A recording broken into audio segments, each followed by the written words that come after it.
Et salut les crypto lovers, c'est Weltemer. Bienvenue pour l'édition du 11 du 10 2021 du petit journal du crypto. Ça y est, alléluia, j'ai enfin repris mes vidéos et j'espère que je vais plus m'arrêter. Alors, aujourd'hui, market cap global 2334 milliards de dollars. Depuis la dernière fois, on a un bitcoin qui est à 57 538 dollars. Il gagne 4,9% en 24 heures et 17% sur les derniers 7 jours. Aujourd'hui, ce sera une analyse technique, donc on analysera ça tout à l'heure. On a Ethereum qui prend 1,29% à 3571 dollars. On a Cardano, la petite énorme de mon cœur, qui perd 2,28%. Et oui, pour l'instant, les investisseurs investissent dans le Bitcoin. Pourquoi? Parce que le mois de novembre est connu pour être un mois vert pour le Bitcoin. On a le Binance Coin qui talonne la petite Cardano avec 69 milliards de market cap contre 71 milliards de dollars. Pour Cardano, il perd 0,34% à 413,69 dollars. On a le Tether qui est en 5e position, un Tether, 1 dollar, conclusion. On s'en bat les steaks, on a le petit Ripple de Jean-Pierre Riffard qui fait 2,90% en moins, mais par contre il fait quand même une belle performance sur la semaine, 9,68%, c'est plutôt sympa de voir le XRP en 6e position. Et nous avons le Solana qui t'a fait un de ces pumps de cochon pendant que j'étais en vacances et pendant que j'ai arrêté de faire mes vidéos. C'était un truc de dingue, je te promets, j'ai regretté, je me suis mordu les doigts, je me suis rongé les ongles, je me suis mangé les pieds de pas en avoir acheté, parce que franchement, mettre 1000 dollars là-dessus, maintenant quand il est à 141, à 143, pardon, tu te dis, merde quoi, j'aurais pu faire un beau plus-value, enfin une belle plus-value, pardon. Mais par contre, aujourd'hui, Solana, 6,32% dans le rouge. Aujourd'hui, c'est pas une journée pour les altcoins, c'est une journée pour le Bitcoin. On a Polkadot de Magicware qui nous fait un 4,09% à 34,30. Polkadot toujours aussi bon, rien à dire, en plus 34,30, ça va, il est remonté correctement, je suis content pour toi, je sais que t'en as racheté à du 10 mon bro. On a l'USD Coin qui est comme le Tether, qui ne vaut rien, enfin 1 dollar pour un coin, c'est quoi? C'est un stablecoin, comme on l'appelle ça, donc c'est une crypto qui est adossée au dollar. Conclusion, tu verras jamais le USD coin monter ou descendre, c'est son prix de base. Et on a le Dogecoin qui revient en 10e position. Après ça, on a le Terra, Luna et l'Uniswap, le Binance USD. Et pourquoi je descends? Parce que je voulais vous montrer ça. Regardez-moi ça, le Shiba Inu. Un coin foutage de gueule, comme on peut dire, qui a réussi à se transformer en un coin qui, franchement, fait partie des 20 plus grosses crypto-monnaies, un petit peu comme le Dogecoin. Et si ça continue, il va arriver dans le top 10 et on va tous halluciner. Donc voilà, le Shiba Inu n'est plus une connerie. Le Shiba Inu possède un DEX, possède un swap. Franchement, voilà. Ils ont réussi à créer un écosystème en partant de rien. C'est ça aussi la force des crypto-monnaies, c'est une communauté, c'est un petit peu comme nous, on crée une communauté, même si dernièrement ma communauté a diminué vu que beaucoup de personnes ont pensé que j'avais arrêté, mais non, Weltemer is back, et c'est pas fini de s'arrêter. Allez, c'est parti, générique.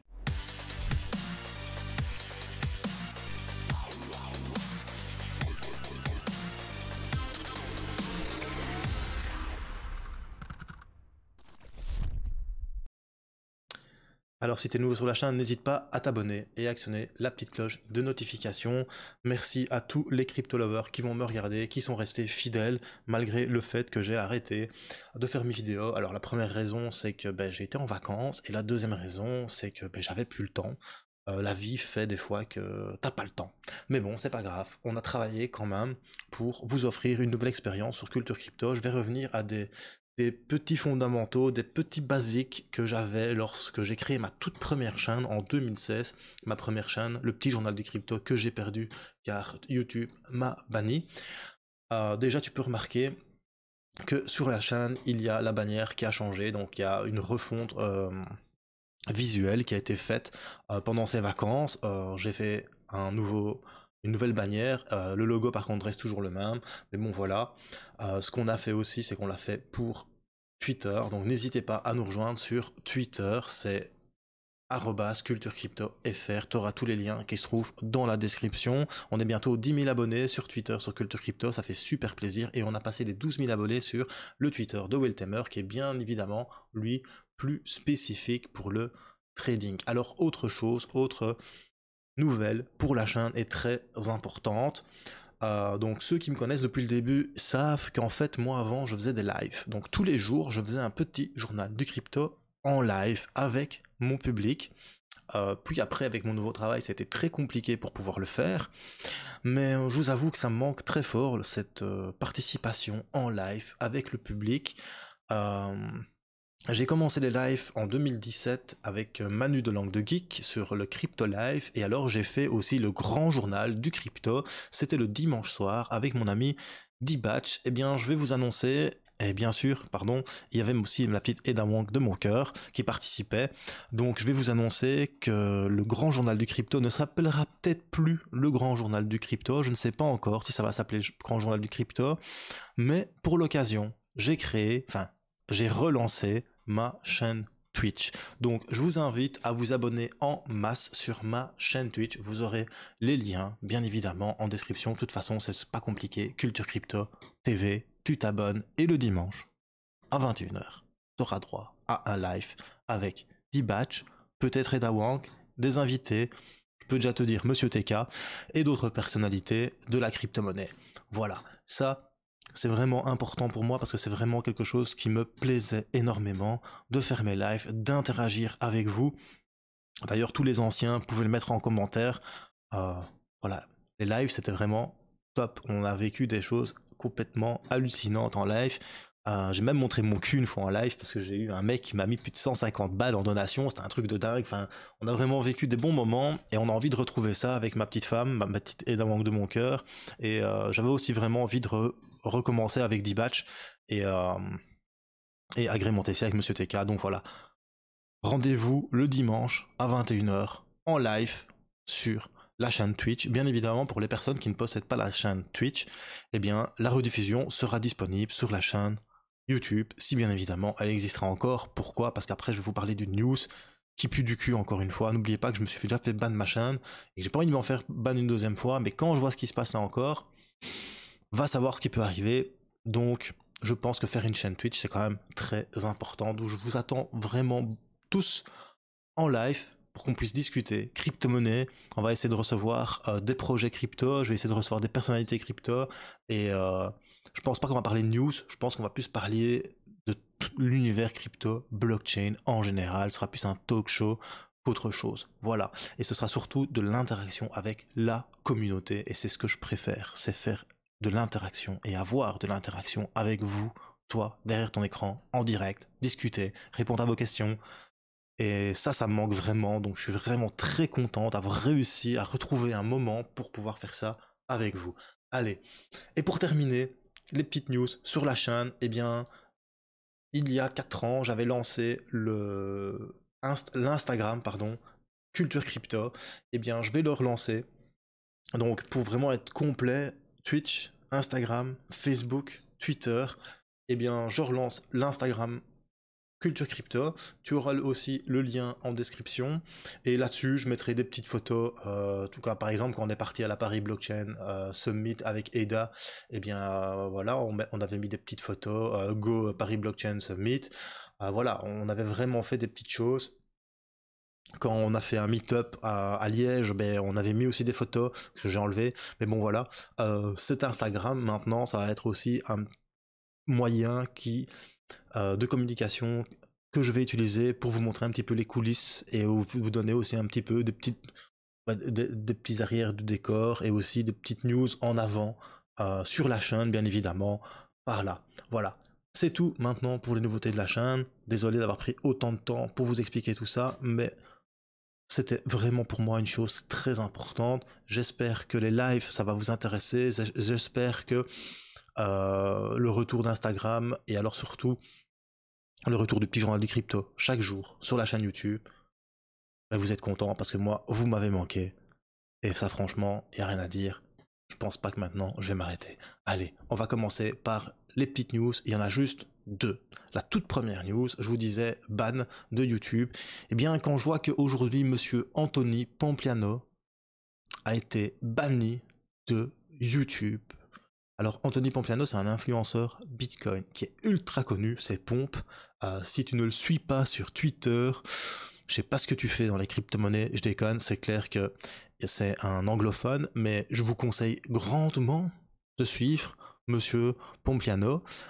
Faut savoir que il éduque sur le Bitcoin et la blockchain depuis 2009. Le mec, c'est une pointure. C'est une bête. Hein. Moi, à côté, je ne vaux rien. La plupart des influenceurs francophones, comparé à lui, ils n'y connaissent que dalle. Parce que lui, il s'y connaît. C'est pas... Voilà, le mec, voilà, il code, enfin, il sait de quoi il parle lorsqu'il en parle. Hein. Il ne lit pas un white paper lorsqu'il fait une vidéo. Non. Il participe à des conférences, il participe à des réunions, il participe à des développements. C'est vraiment quelqu'un de très connu. Et bien voilà, YouTube a décidé de... Comment dire, bloquer sa chaîne, même pas de supprimer sa chaîne sans avertissement. Parce qu'apparemment, il y aurait violé les guidelines de YouTube, alors qu'il comprend pas, il ne sait pas pourquoi. Mais moi, c'est ce qui m'est arrivé l'année passée, au mois de février. Non, il y a 2 ans, au mois de février, j'ai perdu ma chaîne, ma première chaîne. Donc, ça fait un peu peur quand je vois ça. Je me dis, merde, quoi, j'espère que YouTube va pas recommencer. Parce que bon, YouTube, il est quand même à la solde de Google, qui est à la solde de l'État, qui est centralisé, et bien évidemment, la blockchain et les crypto-monnaies, c'est décentralisé, et c'est l'enfer, et c'est le Satan. C'est pour ça qu'on essaye de nous censurer. En tout cas, moi, quand je vois ça, je pense tout simplement à la censure, je pense aux dictatures, je pense à tout ce qui t'empêche de t'exprimer. Et c'est là qu'on se dit, ben oui, mais YouTube, il faut pas oublier que c'est centralisé. Voilà. Donc, bien évidemment, moi, j'ai déjà essayé d'aller sur Theta TV, hein, j'ai plus de 4000 abonnés maintenant sur Theta TV, et le truc c'est que quand je fais un live, il y a personne qui vient, quoi. Donc c'est un peu compliqué, c'est beaucoup d'anglophones, et c'est décentralisé, mais personne n'utilise, quoi. Donc c'est un peu compliqué de passer de YouTube à Theta TV, parce qu'il y a personne qui te suit. C'est bien dommage, donc c'est pour ça que j'ai fait une chaîne Twitch. Donc voilà, en tout cas, grosse mauvaise nouvelle dans le monde de la crypto-monnaie, j'espère que ça va pas continuer, et que c'est pas le jour où je vais reprendre, que je vais me faire striker ma chaîne, parce que franchement je l'aurais mauvaise. Voilà. Alors après ça, une news quand même plutôt sympa. Il y a un groupe de réflexion en Suisse. C'est le 2B4CH. Donc c'est du Bitcoin pour la Suisse. C'est un groupe de réflexion à but non lucratif qui assiste l'État dans l'exploration des crypto-monnaies comme le Bitcoin et la technologie blockchain. Ils viennent de lancer une initiative populaire. Il faut savoir qu'en Suisse, mes amis suisses, si je me trompe, n'hésitez pas à me le dire dans les commentaires. Mais je l'ai vu en droit. Il faut savoir que les amis suisses, il me semble qu'après qu'on peut déposer un référendum, une initiative populaire, si on obtient 100 000 signatures, ça c'est écrit ici, voilà, il faut recueillir 100 000 signatures pour l'introduction d'un article 99 paragraphe 3 à la Constitution fédérale suisse. L'initiative propose d'ajouter le Bitcoin à la liste des actifs détenus par la Banque centrale suisse, ce qui modifierait la clause constitutionnelle en la Banque nationale suisse créera des réserves de devises suffisantes à partir de ses revenus. Une partie de ces revenus sera détenue en or et en bitcoin. Et ça, franchement, je trouve ça juste magnifique que le bitcoin apparaisse dans une constitution. Alors, si les signatures sont recueillies avec succès, le vote devra avoir lieu légalement, de même que les conversations et les débats, pour finalement informer et éduquer mieux toutes les personnes en Suisse. Donc en fait, la personne qui lance cette initiative, Benjamin, espère que ce vote sera un succès, mais surtout, il fait ça pour éduquer les gens sur les crypto-monnaies et surtout pour peut-être être un déclencheur d'une adoption massive du Bitcoin en Suisse. Et moi, ça, je trouve ça juste génial. Ce serait vraiment chouette qu'on ait ce genre de choses en Belgique ou en France, mais je pense que on peut rêver. N'oublions pas que nous sommes dans une république bananière chez nous. Je pense qu'en France, c'est pareil. Donc voilà, en Suisse, c'est quand même le peuple qui a quand même un peu plus de pouvoir que nous. Voilà. Allez, après ça, je vais vous faire l'analyse technique du Bitcoin. Donc le Bitcoin, on part sur du weekly, on est sur Binance. Tu vois que le dernier all-time high était de 64 854 $. Ici, tu vois que ça fait 3 semaines que c'est en train de pumper, mais ça fait pas que 3 semaines en fait. On a atteint un plus bas ici, la semaine du 21 juin à 28 000, 29 000 $. Attends, j'aime bien être précis dans les choses. Donc à 28 805 $. On est parti après cette chute où il y avait eu un dead cross avec le MACD.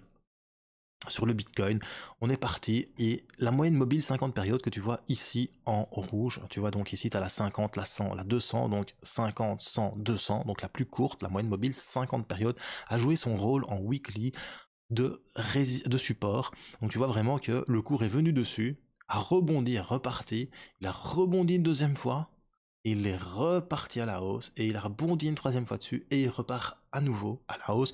Du coup, je pense qu'il y a une consolidation du prix sur la moyenne mobile 50 qui vient de s'effectuer sur le Bitcoin en weekly. En partant de weekly, maintenant ce qu'on va faire, c'est que cette petite barre-ci, on va la diviser en 7 et on va sur du daily. Et sur du daily, tu vois que ce petit pump de 3 semaines, en fait, il a été propulsé par la moyenne mobile sans période daily. Pourquoi? Tu vois vraiment qu'ici, le cours a chuté. Il a été tenu par la moyenne mobile 200, la 50, puis lorsqu'il y a eu le golden cross entre la 50 et la 100, le cours s'est écroulé. Mais la moyenne mobile 100 période ici a tenu bon. Tu vois que pendant 1, 2, 3, 4, 5, 6 jours, vraiment le cours est venu se poser tout simplement sur la moyenne mobile 100 et du coup, il a repris de la force. Et en se posant tranquillement sur la moyenne mobile 100, ici, ça fait longtemps que je n'ai pas fait de vidéo, mais faut pas croire que j'ai pas regardé le cours.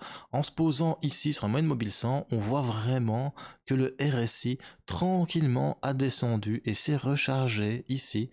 Il a fait un triangle de compression, hop, comme ça, un triangle isocèle de compression. Il s'est rechargé et il est reparti à la hausse. Et pourquoi est-ce qu'il est reparti à la hausse ici? Parce que, qu'est-ce que il faut comprendre lorsqu'on voit que le cours s'arrête sur la moyenne mobile 100. Ça ne veut pas dire que la moyenne mobile 100 est forte, non. Ça veut dire que les acheteurs, ils ont décidé que les vendeurs n'iraient pas plus bas que le prix ici. Et ce prix, c'était les 40 000 $. Donc les acheteurs ont défendu les 40 000 $ et ils ont gagné. Parce qu'après autant de jours, donc on répète 1, 2, 3, 4, 5, 6, 7, 8, 9 jours de fight ininterrompu, parce que tu vois vraiment que c'était ininterrompu, eh bien, les acheteurs, ils ont gagné, ils ont dit non, on défend la moyenne mobile 100 et les 40 000 $. Conclusion, les vendeurs, ils ont laissé tomber. Ils ont compris que de toute façon, les acheteurs, ils voulaient prendre la main, et ils ont pris la main. Et quand ils ont pris la main, regarde-moi ça en 2 jours, bro. Franchement, badaboum. Bitcoin, il t'a fait 16% en 2 jours. Et alors, depuis qu'ils ont repris la main, j'étais en vacances, hop, ils sont montés aux 56 000 $. En 8 jours, il a pris 35%. Et tu vas me dire, oui, mais ici, il est encore en train de monter. Ben oui, c'est pas compliqué, parce qu'en fait, tu vois que là, j'ai mis 2 lignes. Et pour analyser ceci, ce petit bull flag qu'on peut dire, on va passer en H4. Donc du daily, on passe en H4. 6 x 4, 24. Donc on divise en 6. Donc chaque petite barre, il en faut 6 pour représenter une journée. D'ailleurs, tu vois les petits traits tout fins derrière, ça représente à chaque fois une journée. Donc ici, tu remarques qu'en fait, on avait un triangle haussier. Un triangle haussier, c'est ceci. Pourquoi est-ce que je dis qu'il y a un triangle haussier? C'est pas compliqué. Tu vois vraiment que ici et là, le cours s'est arrêté au même endroit. Donc il y a 2 maximums. Ces 2 maximums, je les ai reliés, ça fait une résistance. Et ici, il y a plusieurs minimums qui vraiment suivent cet oblique. Et donc ça fait un triangle haussier. Un triangle haussier, qu'est-ce que c'est? Ou alors un triangle de résistance aussi qu'on peut appeler ça. C'est un triangle rectangle inversé, d'où les minimums font des bas de plus en plus haut. Tu vois bien que ce bas-ci est plus haut que le précédent, qui est plus haut que le précédent et qui est plus haut que le précédent. Conclusion, ça montre que les vendeurs perdent la main. Les vendeurs sont arrivés jusque là, puis après ils sont arrivés jusque là, puis jusque là, puis jusque là. Donc ils n'arrivaient pas à faire chuter le cours plus bas. Tu vois? Alors, ce qu'on attendait, c'était un breakout de ce triangle. Ce qu'on a essayé de faire hier, ici, tu vois, mais ça n'a pas réussi. Par contre, l'oblique a tenu bon. Et comme l'oblique a tenu bon, les acheteurs, ils ont fait « Ah, on a effectivement bien la main. » Conclusion, aujourd'hui, à 2 h du matin, les acheteurs, badaboum, ils sont passés de 54 à 56. Ils ont continué. Et juste après, pullback, directement, on est revenu retoucher la résistance pour créer un support. Un pullback, à quoi ça sert? Un pullback, c'est le prix descend, vient toucher la résistance pour la transformer en support. Support, hop, qui tient, deuxième, Donc premier support, tentative des Bears de casser le support, ils n'y réussissent pas. Deuxième tentative, pullback, deuxième pullback, donc 2 points qui créent et qui continuent la ligne parallèle ici, qui devient un support. Conclusion, eh bien mon gars, on a une voie royale pour les 60 000 $. Et ça, comment est-ce que je le sais? C'est pas compliqué. Tu te mets en daily. Hop. Tu zoomes un petit peu ici. Voilà. Là où on est, en fait, si tu veux, à part cette zone-ci, là, des 59 514 $, il n'y a rien qui peut stopper ton Bitcoin. Il n'y a rien. Techniquement, il n'y a rien. Pourquoi? Parce que le plus haut précédent, il est là. Voilà. Le précédent plus haut se trouve à 60 000 $. Du coup, perso, j'attends un Bitcoin à 60 000 $. Et quand je vois la dernière fois la jambe, bon, tu vois ici, sur du daily, lorsqu'il nous a fait une comme ça, les jambes haussières qui ont suivi, quand je vois celle-là, je me dis que franchement, il y a peut-être moyen même d'aller chercher le all-time high et peut-être casser les 64 854 $. Et si on casse les 64 864 $, eh ben bro, je sais pas moi, mais ça sent bon. Pourquoi? Parce qu'on peut venir chercher les 74 000 $, parce que on fera un one-to-one jusqu'au 100% à 64, et après, la prochaine résistance sera 74 657. Pourquoi 74 657? Parce qu'on applique Fibonacci, parce qu'il n'y a pas de précédent plus haut. Parce que le dernier all-time high, c'est comme ça. Conclusion, on utilise la suite de Fibonacci pour essayer de déterminer vers où le Bitcoin peut aller. Et s'il nous fait un 100%, le Bitcoin, mois de décembre, pourrait peut-être être à 100 000 $. Encore une fois, ça, c'est des peut-être. Moi, tout ce que je dis, c'est que les 60 000 $ ne sont pas loin et que franchement, ça ferait plaisir. Et alors, pour étayer ma théorie, je vais vous parler et je vais vous montrer la Bitcoin dominance. Alors, tu vois vraiment que la Bitcoin dominance, depuis le 11 septembre 2021, j'allais dire 2001, 2021, la dominance du Bitcoin n'arrête pas de grimper, elle a pris 14%. Et alors, ce qui est super important de remarquer, c'est qu'on a repris la moyenne mobile 50, on a repris la moyenne mobile 100, et maintenant, on s'attaque à la moyenne mobile 200. Si le cours repasse au-dessus de la moyenne mobile 200, on repasse dans un moment bullish. Conclusion, c'est bien, Weltemer kiffe les conclusions. Prochain plus haut, si on casse la moyenne mobile, hop, il est ici. Parce que si on vient chercher ce plus haut là, ouais, il y a celui-là aussi, j'ai pas fait attention. Désolé. Si on va chercher ça, il y a moyen d'avoir un 47%. 2% de dominance, c'est pas rien les gars. 2% de dominance, c'est pas rien du tout. Hein. Et si on vient chercher les 49% de dominance, ça peut être très beau. Et si on casse les 49,24% de dominance, le dernier plus haut, il est là, vieux, à 63%. Et la dernière fois qu'il était à 63%, le 14 mars, bah, le Bitcoin était à son all-time high. Ça veut dire que si tu viens casser les 49% et que tu casses le all-time high des 64, il y a de fortes chances que tu viennes chercher un petit 100K pour la fin d'année.